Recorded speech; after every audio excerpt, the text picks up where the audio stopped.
welcome to part 3. So in the previous one I explained that it shows HE here to tell you that the tool is not installed. Very good. That part is fine with the product.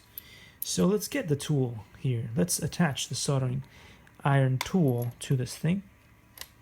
Great. And then you can twist or turn this and screw it into position so that it does not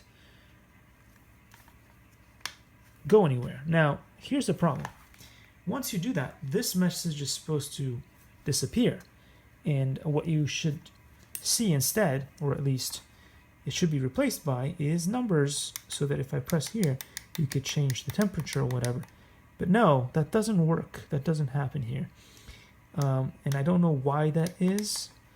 This thing eventually turns hot, but just mildly hot. Not hot enough to do anything good with it.